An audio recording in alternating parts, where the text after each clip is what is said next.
Oh, what's that, you say? What is that music? It's another moment with Bob. Oh, I know. Well, let Bob say it. Hey, Mike.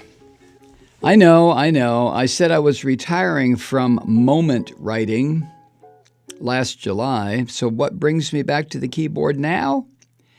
These guys.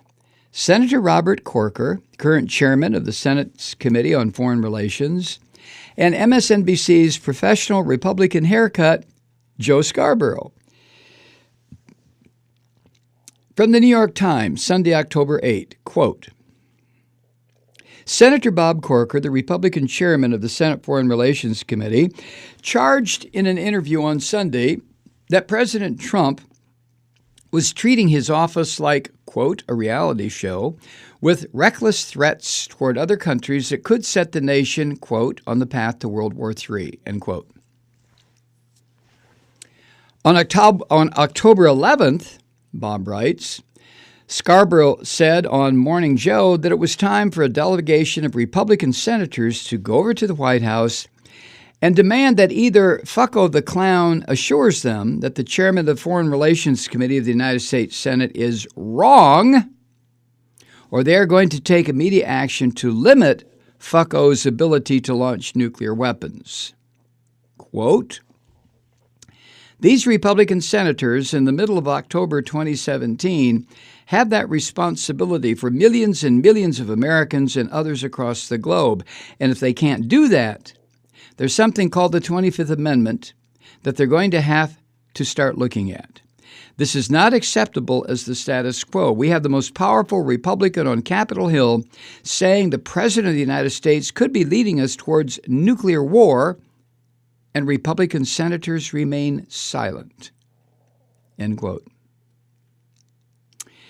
That's what I was reading while drinking my morning decaf. Joe Scarborough does not make his millions of MSNBC dollars every year by going out on a limb. He makes his money being a mouthpiece for the donor class. And the donor class has collectively realized that if they want to continue to flay millions of Americans alive for their money, Fucko the Clown has got to go. How do we know? Because they let Joe Scarborough say it. I read that the Politburo decided to add a little something to Stalin's scrambled eggs when he started going, quote, a little funny in the head, end quote. I think the donor class has that option on their to-do list, but I don't think it's at the top of their list. They want their zillion dollars of tax cuts. They want to privatize anything they can't get their fucking hands on. But first and foremost, they don't want to die screaming in a nuclear holocaust. And we all can agree on that last thing. So what to do? Well, I've been clacking out moments since October 11, 2006. And over those 11 years, I've rarely written asking people to do a specific thing.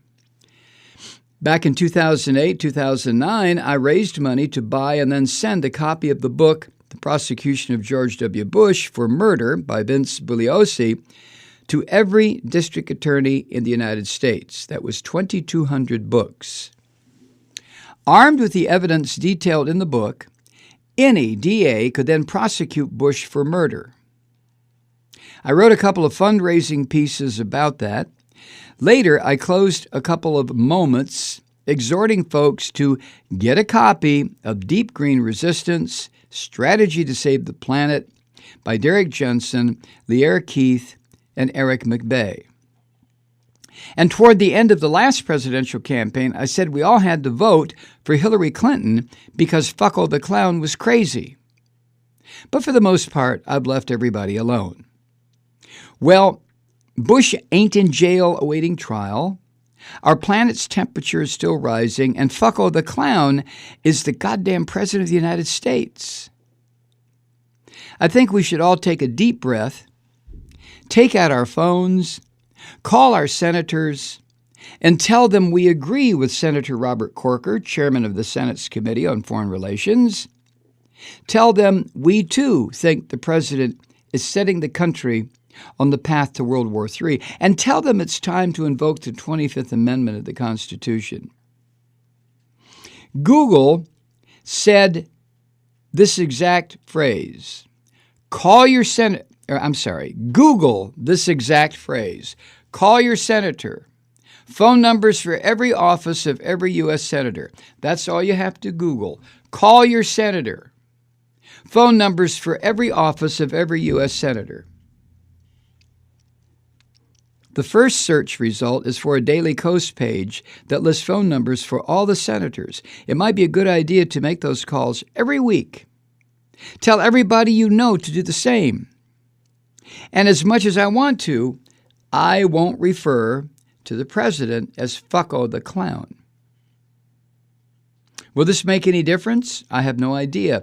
But if we all make 2 phone calls weekly, in the near future, we might get the opportunity to rail against the fascistic Christianity of President Mike Pence as the Republican shit show machine rolls forward.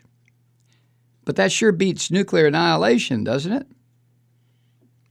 There are only 15 more fear-filled days until Halloween. Let's make the most of them. Regards, Bob.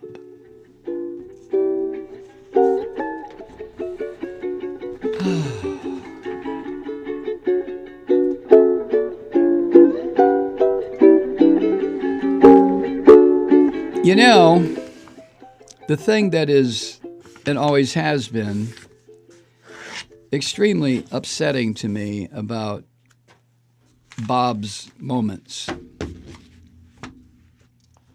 that he's been providing to this program for 11 years.